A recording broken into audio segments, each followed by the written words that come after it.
Hi hello ಎಲ್ರಿಗೂ ನಮಸ್ಕಾರ. Welcome back to our channel. ಎಲ್ಲರೂ ಹೇಗಿದ್ದೀರಾ? ಚೆನ್ನಾಗಿದ್ದೀರಾ ಅಂತ ಭಾವಿಸ್ತೀನಿ. ನಾನು ಕೂಡ ಚೆನ್ನಾಗಿದ್ದೀನಿ.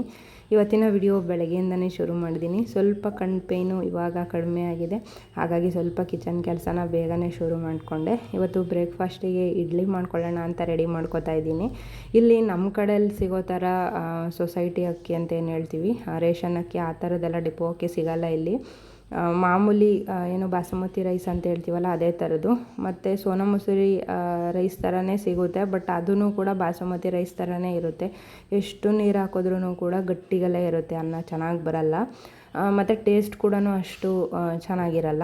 ಏನು ಮಾಡೋದು, ಆದ್ರೂ ಡೈಲಿ ಒಂದೇ ಥರ ತಿಂಡಿ ತಿಂದು ತಿಂದು ಬೇಜಾರಾಗ್ಬಿಟ್ಟಿತ್ತು. ಲಾಸ್ಟ್ ಟೈಮ್ ಅವರು ರೈಸ್ ತೊಗೊಂಡು ಬಂದಿದ್ದರು ಇಡ್ಲಿ ಮಾಡಲಿಕ್ಕೆ ಅಂತಲೇ, ಒಂದು 1/2 ಕಿಲೋ ಅಷ್ಟು. ಅದು ಚೆನ್ನಾಗಿತ್ತು. ಇವತ್ತು ತೊಗೊಂಡು ಬರೋ ಅಷ್ಟೊತ್ತಿಗೆ ಲೇಟ್ ಆಗಿಬಿಡುತ್ತೆ ಅಂದ್ಬಿಟ್ಟು ನಾನು ಮನೇಲಿರೋಕ್ಕೇ ನೆನೆಸಿಟ್ಟಿದ್ದೆ ಒಂದಿನ ಫಸ್ಟೇ.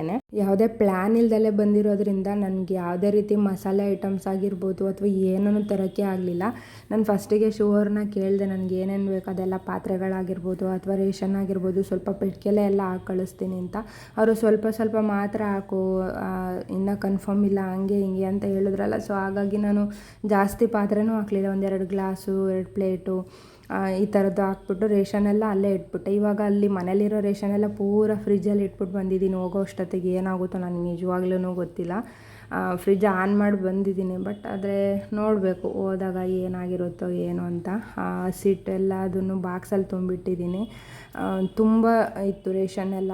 ಸೊ ಅದನ್ನೆಲ್ಲ ಹಾಗೆ ಫ್ರಿಜ್ಜಲ್ಲಿ ಇಟ್ಬಿಟ್ಟು ಆನ್ ಮಾಡಿ ಬಂದಿದ್ದೀನಿ. ಅಲ್ಲಿ ಏನಾಗುತ್ತೆ ಅನ್ನೋದು ನನಗೇ ನೆನೆಸ್ಕೊಂಡ್ರೇ ಒಂಥರ ಬೇಜಾರು ಅನಿಸುತ್ತೆ. ತಿನ್ನೋ ವಸ್ತುನ ಹಾಳು ಮಾಡೋಕ್ಕೆ ಹೊಟ್ಟೆ ಎಲ್ಲ ಉರಿಯುತ್ತೆ. ಸೊ ಇಲ್ಲಿಗಾರು ತಂದಿದ್ರೆ ಎಲ್ಲ ಖಾಲಿ ಆಗ್ತಿತ್ತು. ಆದರೆ ಇವರೇನು ಬೇಡ ಬೇಡ ಬೇಡ ಅಂದರು. ನಾನು ಹೇಗಿರುತ್ತೆ ಹಾಗೆ ಬಂದುಬಿಟ್ಟೆ ಅರ್ಜೆಂಟಲ್ಲಿ.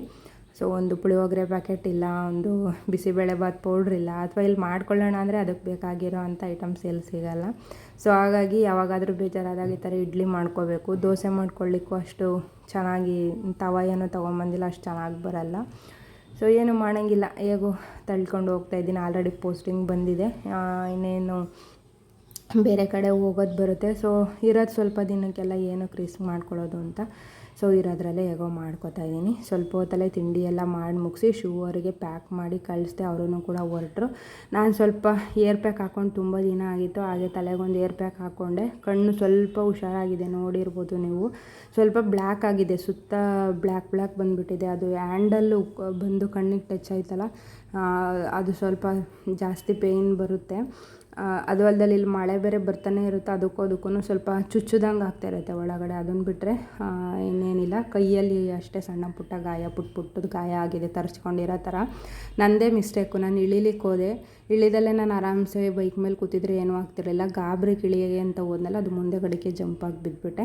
ಹಾಗಾಗಿ ಮೊಬೈಲ್ಗಳು 2 ಬಿದ್ದು, ಫಸ್ಟಿಗೆ ಅವ್ರ ಮೊಬೈಲ್ ಹಾಳಾಗಿತ್ತು, ಹಾಗಾಗಿ ಅವ್ರದ್ದು ಕೂಡ ಹೊರಟೋಯ್ತು. ನಂದು ಚೆನ್ನಾಗೇ ಇತ್ತು, ಕಲ್ ಮೇಲೆ ಬಿದ್ದ ತಕ್ಷಣ ಡಿಸ್ಪ್ಲೇ ಹೋಯಿತು. ಸೊ ಹಾಗಾಗಿ ಡಿಸ್ಪ್ಲೇ ಹಾಕ್ಸೋಕ್ಕೆ ಜಾಸ್ತಿ ಅಮೌಂಟ್ ಕೇಳಿದ್ರು, ಅದಕ್ಕೋಸ್ಕರ ಅವೆರಡನ್ನೂ ಕೊಟ್ಬಿಟ್ಟು ಹೊಸ ಮೊಬೈಲ್ಗಳು ತೊಗೊಂಡ್ವಿ.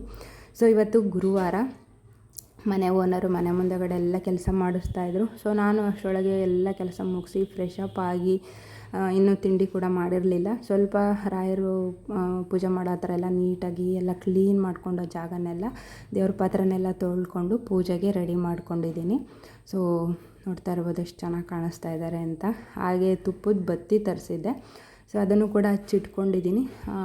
ಇವತ್ತು ರಾಯರ ಆರಾಧನೆ ಇರೋದ್ರಿಂದ ನನಗೆ ಅಷ್ಟು ನೆನಪು ಇರಲಿಲ್ಲ. ಬರೀ ವಿಡಿಯೋಗಳು ಇತ್ತೀಚೆಗೆ ನೆಟ್ವರ್ಕು ಬರಲ್ಲ ಅಲ್ವಾ ಇಲ್ಲಿ. ನನಗೆ ವಿಡಿಯೋಗಳು ನೋಡಿದ್ರೆ ಏನಾದರೂ ಗೊತ್ತಾಗ್ತಿತ್ತು, ಅಲ್ಲಿ ಕ್ಯಾಲೆಂಡ್ರು ಇಲ್ಲ, ಏನೂ ಇಲ್ಲ, ಅಷ್ಟಾಗಿ ಗೊತ್ತಾಗಿರಲಿಲ್ಲ. ಆಮೇಲೆ ನನಗೆ ವಿಡಿಯೋ ನೋಡಿದ ಮೇಲೆ ಗೊತ್ತಾಯಿತು, ಇವತ್ತು ರಾಯರದ್ದು ಆರಾಧನಾ ಇದ್ದಿದೆ ಅಂತ ಹೇಳ್ಬಿಟ್ಟು. ಸೊ ಕರೆಕ್ಟ್ ಟೈಮಲ್ಲೇ ಗುರುವಾರ ಬಂದಿತ್ತು. ಈ ಥರ ಪೂಜೆ ಮಾಡಿದೆ. ಪೂಜೆ ಮಾಡಿ ಮುಗಿಸೋ ಅಷ್ಟರೊಳಗೆ 2 ಸಲ ಪ್ರಸಾದ ಕೊಟ್ಟರು.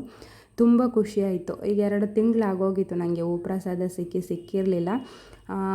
ಯಾವಾಗಾದರೂ ಒಂದೊಂದು ಸಲ. ನಾನು ಲಾಸ್ಟ್ ಟೈಮು ಈ ಒಂದು ಊರಲ್ಲಿದ್ದಾಗ 1 ತಿಂಗಳು ಹಿಂದೆ ಮಠಕ್ಕೆ ಹೋಗಿದ್ದೆ. ಅಲ್ಲಿ ಅನ್ಎಕ್ಸ್ಪೆಕ್ಟೆಡಾಗಿ ನನಗೆ ರಾಯರ ಬೃಂದಾವನದಿಂದ ಬಲಗಡೆ ಹೂ ಪ್ರಸಾದ ಸಿಕ್ಕಿತ್ತು. ಅದು ಯಾರು ಬೇಡ್ಕೊಂಡ್ರೋ ಏನೋ ಗೊತ್ತಿಲ್ಲ, ಬಟ್ ಪಟ್ಟಂತ ನಾನೇ ನೋಡಿದೆ. ನಾನು ಮನಸ್ಸಲ್ಲಿ ಅನ್ಕೋತಾ ಇದ್ದೆ, ಅಷ್ಟರೊಳಗೆ ಹೂ ಪ್ರಸಾದನೂ ಸಿಕ್ತು. ನನ್ನ ಅದೃಷ್ಟ ಅಂದ್ಕೊಂಡೆ. ಅದಾದಮೇಲೆ ನನಗೆ ಇದೇ ಫಸ್ಟ್ ಟೈಮ್ ಹೂ ಪ್ರಸಾದ ಸಿಕ್ಕಿದ್ದು.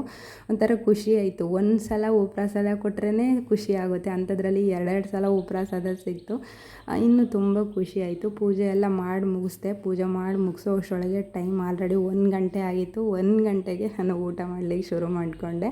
ಸೊ ಇಡ್ಲಿ ಹಾಕ್ಕೊಂಡು ತಿಂಡಿ ತಿಂದು ಮುಗಿಸ್ದೆ. ಆಮೇಲೆ ಸಂಜೆಗೆ ಹೇಮ ವಿಡಿಯೋ ಮಾಡಿ ಕಳಿಸಿದ್ಲು.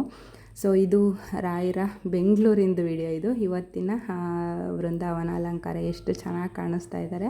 ಅವ್ರು ಪ್ರತಿ ವಾರನೂ ನನಗೆ ಮಿಸ್ ಮಾಡ್ದಲೇ ಫೋಟೋ ವಿಡಿಯೋ ಮಾಡಿ ಕಳಿಸ್ತಾಳೆ, ಅದೊಂದು ಖುಷಿ. ಇಲ್ಲಿಂದನೇ ದರ್ಶನ ಮಾಡ್ಕೊಬಿಡ್ತೀನಿ. ಎಲ್ಲೋದ್ರೂ ಅವ್ರ ಆಶೀರ್ವಾದ ಇದ್ದೇ ಇರುತ್ತೆ ನನಗೆ. ಒಳ್ಳೆ ಟೈಮು ಕೆಟ್ಟ ಟೈಮು ಅಂತ ಒಂದೊಂದು ಸಲ ಥಿಂಕ್ ಮಾಡೋಂಗೆ ಆಗುತ್ತೆ. ಆದರೆ ನಮ್ಮ ಕರ್ಮಾನುಸಾರ ಏನೇನು ಆಗಬೇಕು ಎಲ್ಲ ಆಗೇ ಆಗುತ್ತೆ. ಬಂದಿರೋದನ್ನೆಲ್ಲ ಸ್ವೀಕಾರ ಮಾಡ್ತಾ ಭಗವಂತನ ಮೇಲೆ ಭಾರ ಆಗ್ತಾ ಜೀವನ ತಳ್ತಾ ಹೋಗ್ತಾ ಇರಬೇಕು. ಇಷ್ಟೇ ಜೀವನ ಅಂತ ಅರ್ಥ ಆಗಿಬಿಟ್ಟಿದೆ. ಸೊ ಅದಾದಮೇಲೆ ಪೂಜೆ ಎಲ್ಲ ಮಾಡಿದೆ. ವರಮಹಾಲಕ್ಷ್ಮಿ ಹಬ್ಬದಲ್ಲಿ ಕಳ್ಸೋಕ್ಕೆ ತೆಂಗಿನಕಾಯಿ ಇಟ್ಟಿದ್ದೆ ಅಲ್ವಾ, ಅದನ್ನು ಒಡೆದು ಇವತ್ತು ಪೂಜೆ ಮಾಡೋಣ ಅಂದ್ಬಿಟ್ಟು ಒಡೆದೆ. ಹಾಗೆ ರಾಯರಿಗೂ ಕೂಡ ಒಬ್ಬಿಟ್ಟು ಅಂದರೆ ಒಬ್ಬಿಟ್ಟಿಗಿಂತ ಫಸ್ಟು ಮೇಯ್ನ್ ಹೂರ್ಣ ಅಂತ ನಾವೇನು ಹೇಳ್ತೀವಿ ಅದಂದರೆ ತುಂಬ ಇಷ್ಟ ಅಂತೆ ಅವರಿಗೆ. ಸೊ ಹಾಗಾಗಿ ಫಸ್ಟಿಗೆ ಅವರಿಗೆ ನೈವೇದ್ಯಕ್ಕೆ ಅಂತ ಎತ್ತಿಟ್ಕೊಂಡ್ಬಿಟ್ಟೆ. ಹಾಗೆ ವರಮಹಾಲಕ್ಷ್ಮಿ ಹಬ್ಬದ್ದು ಕಾಯಿನೂ ಕೂಡ ತುಂಬ ಚೆನ್ನಾಗಿತ್ತು. ನಾನು ಹಾಳಾಗುತ್ತೆ ಅಂದ್ಕೊಂಡೆ, ಯಾಕಂದರೆ ಇಲ್ಲಿ ಬಿಸಿಲು ಜಾಸ್ತಿ ದಿನ ತರಕಾರಿನೂ ಇರಲ್ಲ, ಏನಂದರೆ ಏನೂ ಇರಲ್ಲ. ಬೆಳಗ್ಗೆ ಅಷ್ಟರೊಳಗೆ ಇವಾಗ ತೊಗೊಂಬಂದಿರೋದು ಬೆಳಗ್ಗೆ ಅಷ್ಟರೊಳಗೆ ಎಲ್ಲ ಒಂಥರ ಆಗಿಬಿಟ್ಟಿರುತ್ತೆ. ಅಂಥದ್ರಲ್ಲಿ ತೆಂಗಿನಕಾಯಿ ಚೆನ್ನಾಗಿತ್ತು. ನನ್ನ ಒಂದು ಅದೃಷ್ಟ ಅದು, ಚೆನ್ನಾಗಿದ್ದಿದ್ದು ತೆಂಗಿನಕಾಯಿ. ಅದು ಇಲ್ಲಿ ಆ ಥರ ಚೆನ್ನಾಗಿರೋ ತೆಂಗಿನಕಾಯಿ ಸಿಗೋದೇ ಅಪರೂಪ. ಸೊ ಅದರಲ್ಲೇ ಒಡೆದು ಹೋಳ್ಗೆ ಮಾಡಿ ಇವಾಗ ಶಿವರು ಅಷ್ಟರೊಳಗೆ ಸ್ನಾನ ಮಾಡಿಕೊಂಡ್ರು. ಅವರಿಗೆ ನೈವೇದ್ಯ ಮಾಡಿ ಅಂತ ಹೇಳ್ಬಿಟ್ಟು ಅವ್ರಿಗೆ ತೆಗೆದುಕೊಟ್ಟೆ. ನಾನು ಕೂಡ ಅಷ್ಟರೊಳಗೆ ಅದು ಬೇಳೆ ಎಲ್ಲ ರುಬ್ಕೊಂಡ್ಬಿಟ್ಟು ಸಾಂಬಾರಿಗೂ ಕೂಡ ಎಲ್ಲ ರುಬ್ಕೊಂಡು ರೆಡಿ ಮಾಡಿಕೊಂಡು ಸ್ವಲ್ಪ ಕ್ಲೀನ್ ಮಾಡಿಕೊಂಡೆ. ಈ ಕಲ್ಲ ಮೇಲೇ ಹೋಳ್ಗೆ ತಟ್ಟೋದಂತ. ಸೊ ಮಣೆಗಳೇನು ತಂದಿಲ್ಲ, ಹಾಗಾಗಿ ನೀಟಾಗಿ ಕಲ್ಲನ್ನೆಲ್ಲ ತೊಳೆದು 2-3 ಸಲ ಆಮೇಲೆ ಒಂದು ಬಟ್ಟೆಯಿಂದ ಒರೆಸಿ ಆ ಜಾಗನ ಕ್ಲೀನಾಗಿ ಇಟ್ಕೊಂಡಿರ್ತೀನಿ. ಆಮೇಲೆ ನಾನು ಅದರಲ್ಲಿ ಚಪಾತಿ ಆಗಿರ್ಬೋದು ಅಥವಾ ಬೇರೆ ಏನು ರೊಟ್ಟಿ ಏನು ಮಾಡೋದಾದ್ರೂ ಆ ಕಲ್ಲ ಮೇಲೇ ಮಾಡ್ತೀನಿ. ಜಾಗ ಇಲ್ಲ ಅಲ್ವ, ಸ್ವಲ್ಪ ಚಿಕ್ಕದಿದೆ. ಸೊ ಹಾಗಾಗಿ ನಾನು ಮನೇಲಾದ್ರೂ ಅಷ್ಟೇ, ಬೆಂಗಳೂರಲ್ಲಿದ್ದಾಗಲೂ ಅಲ್ಲೂ ಕಲ್ಲ ಮೇಲೆ ಜಾಸ್ತಿ ಮಾಡೋದು. ಅಷ್ಟರೊಳಗೆ ಶಿವರು ಪೂಜೆ ಎಲ್ಲ ಮಾಡಿ ಮುಗಿಸಿ ಸ್ವಲ್ಪ ಈರುಳ್ಳಿ ಟೊಮೊಟೊ ಹೆಚ್ಕೊಟ್ರು ಕಾಳಿಗೆ ಒಗ್ಗರಣೆ ಹಾಕೋಕ್ಕೆ ಅಂತ. ನಾನು ಒಬ್ಬಿಟ್ಟು ಕಾಳಿಗೆ ಏನು ಬೇಯಿಸ್ಕೊಂಡಿರ್ತೀನಿ ಅದರಲ್ಲೇ ಸ್ವಲ್ಪ ಕಾಳು ಎತ್ತಿಟ್ಕೊಂಡು ಅದನ್ನೇ ಸ್ವಲ್ಪ ಒಗ್ಗರಣೆಗೆ ಹಾಕ್ಕೋತೀನಿ. ತುಂಬ ಚೆನ್ನಾಗಿರುತ್ತೆ ಅದು. ನನಗೆ ಹೋಳ್ಗೆ ಮಾಡಿದ್ರೆ ಬರೀ ಅನ್ನ ಸಾಂಬಾರು ಹೋಳ್ಗೆ ಅಷ್ಟೇ ತಿನ್ನೋಕ್ಕಾಗಲ್ಲ. ಏನಾದರೂ ಕೋಸಂಬರಿ ಆಗಿರ್ಬೋದು, ಸ್ವಲ್ಪ ಪಲ್ಯ ಏನಾದರೂ ಇದ್ದರೆ ಆವತ್ತಿನ ಊಟ ಅಷ್ಟು ಚೆಂದ ಅನಿಸುತ್ತೆ. ಇಲ್ಲಾಂದರೆ ನನಗೆ ಅದು ತಿಂದಂಗೆ ಅನಿಸಲ್ಲ. ಕೋಸಂಬರಿ ಮಾಡೋ ಅಷ್ಟೊತ್ತಿಗೆ ಲೇಟ್ ಆಗಿಬಿಡುತ್ತೆ ಅಂದ್ಬಿಟ್ಟು ಹಾಗೆ ಕಾಳು ಒಗ್ಗರಣೆಗೆ ಹಾಕ್ಕೊಂಡೆ. ಶಿವರ್ ನಾನು ಹೆಲ್ಪ್ ಮಾಡ್ತೀನಿ ಅಂತ ಬಂದು ಅವರು ಕೂಡ ನಾನು ತಟ್ಟು ಕೊಟ್ಟಂಗೆ ಒಬ್ಬಿಟ್ಟೆಲ್ಲ ಅವರೂ ಬೇಯಿಸಿದ್ರು. ಇವತ್ತು ಓನರ್ ಅಕ್ಕ ಬಂದು ಮನೇಲೇ ಕೂತ್ಕೊಂಡಿದ್ರು. ನಾವೇನು ಮಾಡ್ತೀವಿ ನೋಡಬೇಕು ಅಂತ. ಅವ್ರ ಹತ್ರ ಮಾತಾಡ್ಕೊಂತ ನಮ್ಮ ಕೆಲಸನೂ ಕೂಡ ಶುರು ಮಾಡ್ಕೊಂಡ್ವಿ.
ಬೇರೆ ಏನಾದರೂ ಕೆಲಸ ಬರ್ತಾರೆ ಸರ್.